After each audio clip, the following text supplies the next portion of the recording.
Welcome everyone to this section of the course on probability, where we're going to be discussing rules, theorems, and applications. Probability is the branch of mathematics that deals with how likely an event is to occur, or how likely is it that a proposition or hypothesis is true. So this gives us two clear avenues to pursue with learning probability. We can try to analyze the probability of future events, or try to analyze the probability of our own hypothesis. So in this section of the course, we're really focused on the first one, probability of future events.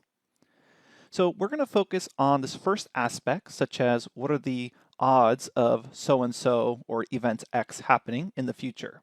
The actual idea of checking the probability of some hypothesis, such as an A/B test, that's known as hypothesis testing, and a later section in the course will focus on that. So probability is a very wide-ranging topic, and for this section, we're really focused on the idea if you have an event that will occur in the future, what's the probability that it actually happens? Keep in mind that many of the ideas pertaining to calculating probability of future events is related to hypothesis testing, so a lot of what you learn here, you're going to be able to directly apply to hypothesis testing later on. Now, being able to make intelligent estimations of probability of future events occurring is a crucial element to a data-driven organization. And in this section of the course, we're going to be discovering a variety of tools available to us to understand different ways of calculating probabilities depending on the actual structure of the question at hand. Organizations often need to make decisions where the outcomes are uncertain. Using probability effectively can help mitigate risks and also help develop backup plans for low probability events. Keep in mind, often information needs to be reported to others in terms of probability. Imagine a hardware manufacturer needing to report the likelihood of defective devices. So you may want to have some sort of report such as there is a 1% chance that a phone received by a customer will have a defective antenna. So often in data-driven organizations, you're thinking of things in terms of percent chances or probabilities or odds. Now there will be situations where you can't actually test every phone made. Or there could be a situation where defective antennas only occur on a certain percentage of phones after a certain time period. Perhaps the defective rate could even increase with time. These are all different situations where we're going to have to apply different theories of probability to them. And keep in mind, this isn't just some sort of thought exercise. Many companies deal with such issues, and understanding probability is critical to the company's response. You can take a look at Antennae Gate with the iPhone 4. That's actually where the previous example was based off of. Apple, the company, had issues with antennas in their version of iPhone 4. So in order to understand what the best approach is, you need to understand the probability that a customer is actually going to receive a defective phone. If it's a large percentage of customers, then you may want to start off an official recall program. If it's a small percentage of customers, you may want to do some sort of more targeted effect to help out those customers. And again, you have to think about this in terms of probability, since you're not going to know for 100% certain whether or not every single phone by every single customer is defective or not. And you also experience probabilistic thinking every day, such as in weather reports. Here you can see a weather report for Miami, Florida, and notice that precipitation itself is denoted as probability of happening. You don't know for sure if it's actually going to happen, but you do know the probability or odds of precipitation happening. Clearly, we need tools and frameworks to help us understand how to report probabilistic information within an organization. We also need to understand the benefits of probabilistic thinking in general, since most outcomes are not going to be known for certain. So, in this section of the course, we're first going to try to understand probability concepts, such as the law of large numbers, the addition rule, unions and intersections, as well as Venn diagrams, and how we can use Venn diagrams to understand probabilistic statements. Then we're also going to discuss concepts about likelihood, things like Bayes' theorem, discrete probability, and random variables. Before we dive into a discussion of probability concepts and mathematics, let's quickly cover some notation conventions that are commonly used in probability. In my own opinion, this is something that makes probability hard for beginners at first, is that you're thrown into this world with very specific notation that you may not have seen before if you haven't taken a probability or statistics class. So we're often trying to calculate or express the probability of an event occurring, such as what is the probability that a randomly chosen part from an assembly line has a defect? So let's go through some basic notation. We use p parentheses to represent the probability of what is inside the parentheses. So for example, if we call the event A as when you pick up a defective part from the assembly line, then P of A, or probability of A, is the probability that event A will occur. So in other words, P of A, or P with A inside the parentheses, is the same thing as saying, what's the probability that you're going to pick up a defective part from the assembly line? Now, something to note about this notation is that it typically is quite flexible and requires some context.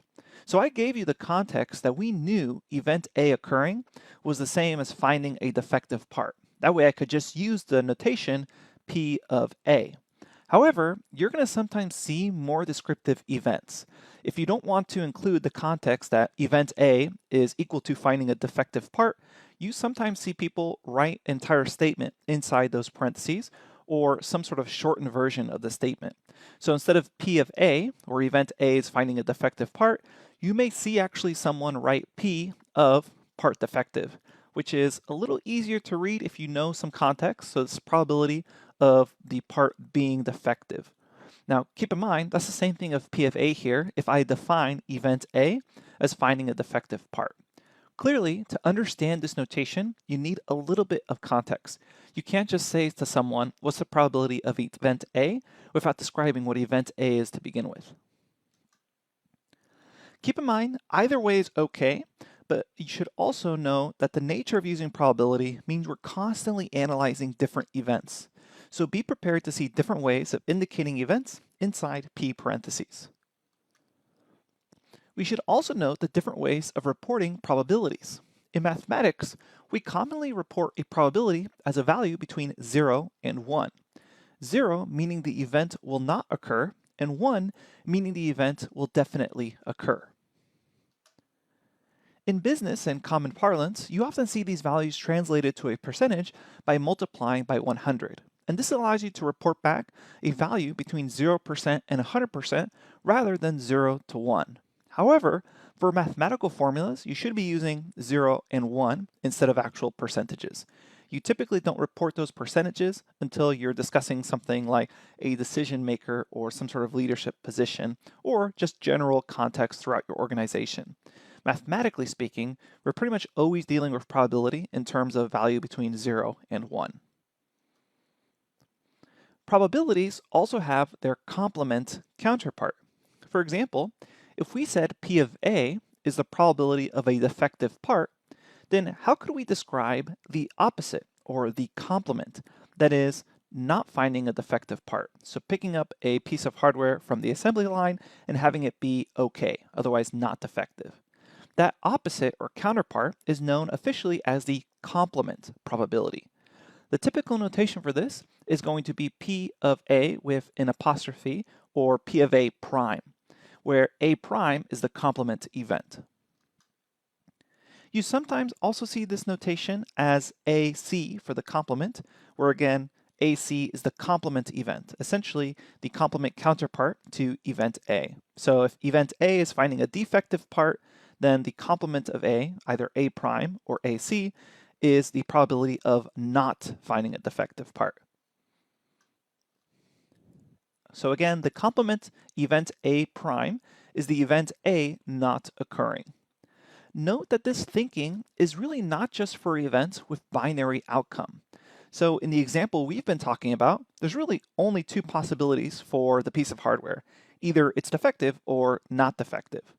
But that is actually a smaller range of outcomes where it's binary, either defective or not defective, which means it represents event A or event A prime. But complements of a particular event can actually contain multiple events as a complement.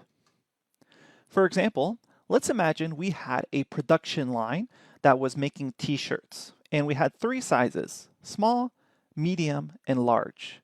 We could state that the probability of a customer choosing the size small as probability of S. Now, in this particular situation, what is the complement?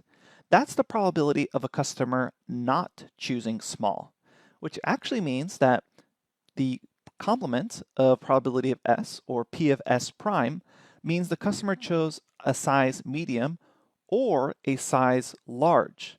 So don't think of complements as just two events, the original and then the prime. It can actually have a complement that is going to accept multiple events, such as customer choosing medium, or the event that a customer chooses large. And hopefully that kind of expands the idea of what a complement is. It's just the inverse of the original, the counterpart, so to speak. Now, one crucial idea behind complements to keep in mind is that it's often the case that it's actually a lot easier to calculate the complement than the actual event we're interested in. This often has to do with the context of the question you're trying to answer or the problem you're trying to solve, but you should always keep in mind this little trick that you can calculate the complement in order to calculate the probability of the actual event that you're interested in. In this case, you need to understand that probabilities are always expressed as a likelihood between 0, the event will not occur for certain, and 1, the event will occur for certain. This means a complement can also mathematically be defined as the following. The probability of the complement is equal to 1 minus the probability of the event. So P of A prime is equal to 1 minus the probability of event A occurring, which makes sense because the complement and the event itself, those probabilities summed up together need to equal 1, because either the complement is going to occur or the actual event will occur. And those two, the event occurring or the event opposite or counterpart occurring, those should equal to 1 because that represents the entire space of events that are possible. Now, one quick note on real-world situations to probability. When you're assigning binary events, try to match events and complements to the real-world counterparts, positive outcome versus negative outcome. Let me explain what I mean by that. For example, let's imagine that we need to define event A as the hardware being defective. What does this actually mean in the real world? That means the probability of A being equal to 0 means there's no chance that the hardware is defective. The probability of event A being equal to 1 would mean that the hardware is certain to be defective. That means any piece you pick off the line is defective if probability of A is equal to 1. If probability of A is equal to 0, then you have a perfect assembly line and there are no defective parts if you pick up off the assembly line. Now, how would you actually write the alternative to this? Well, you could describe event A as the hardware being functional, essentially not defective. In which case, you would say that the probability of A equals 0 means there's no chance the hardware is functional, and the probability of A being equal to 1 means the hardware is certain to be functional. Notice how we're basically just inverting the definition of event A, going from hardware is defective to hardware is functional. The reason I bring this up is because often in real-world situations, it's easier to think of a certain event as 0% chance versus another opposite event as 100% chance or 0% chance. So you have a lot of context here that you can play around with for the definition. So in this particular example, you may want to ask leadership or different colleagues for reporting metrics that make the most sense.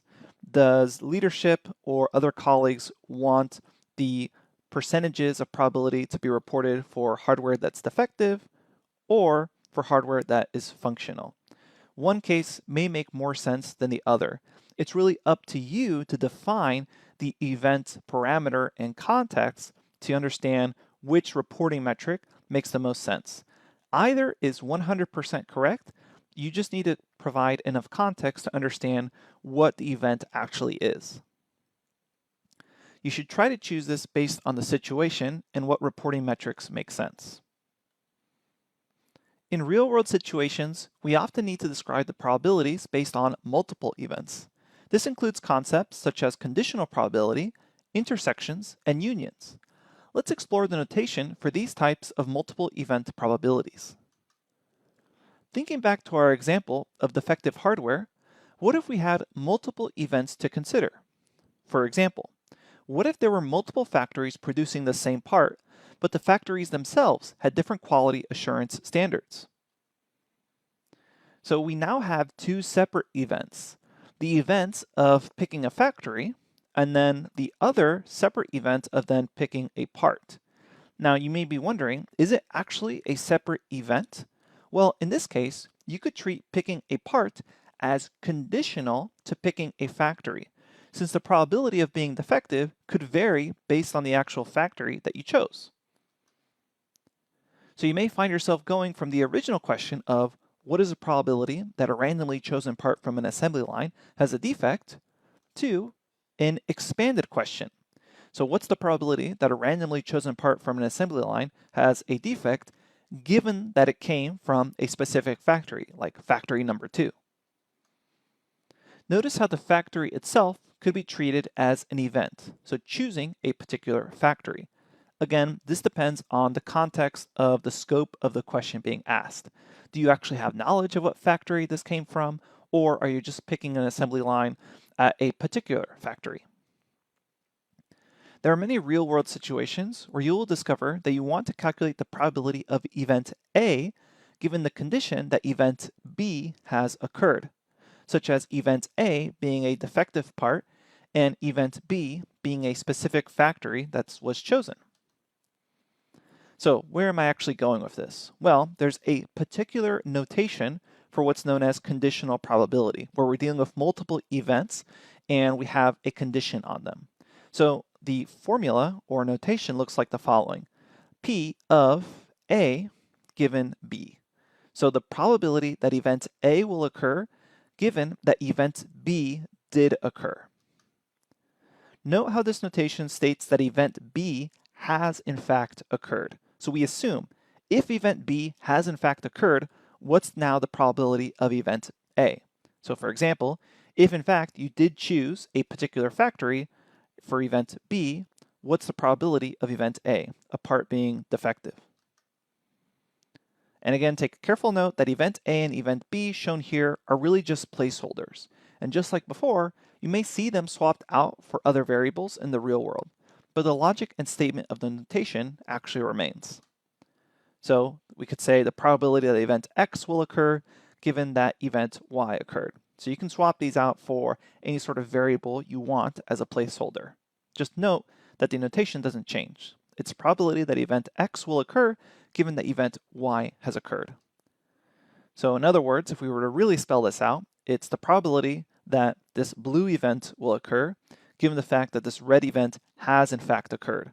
Or in other words, the probability that the first event will occur given the fact that the second event has in fact occurred. We can see the notation clearly states the probability of the first event being conditional on the second event having occurred, thus the name conditional probability. You will see this notation quite a bit, especially when working with Bayesian statistics. When thinking of separate events, we should also take the time to consider if they are independent or dependent. In our defective hardware example, clearly the probability of being defective is going to be dependent on the event of choosing a particular factory. However, there are going to be cases where events will be independent, in which case event A occurring has no effect on event B occurring, and vice versa. Be very careful when labeling two events as completely independent. There could be factors actually linking the two events. Each case and situation will be different. For example, you may initially think that delays at one airport in New York City are independent of delays at another airport in Miami. However, if you've traveled enough, you probably already know that weather delays at one airport can cause issues at another airport as landing times get pushed back across the entire nation. For example, if you have really common routes then between Miami and New York City, then delays at Miami or at New York City are going to affect landing times or takeoff times at the other airport. So even though you might initially think, hey, they're two different cities, delays are two completely different independent events, if you know more and more about the actual domain, you may realize that these are actually dependent events with each other. So in this case, it's probably wiser to calculate a conditional probability using delays at other airports to decide the probability of a delay at the target airport. Finally, let's discuss intersections and unions. When studying probability of two events, it's often useful to visualize them using Venn diagrams. Imagine two separate events, A and B. For example, the event A of picking a defective phone and the event B of having the phone be the color black. You could describe these using a Venn diagram. If we run a test where both event A and event B occurred, then this would be known as the intersection of A and B, which is here in the Venn diagram, the middle part. So the fact where event A occurred and event B occurred, essentially a defective black phone. The intersection of A and B can then be denoted, or the notation for it is the following: A, and then this upside down U symbol with B.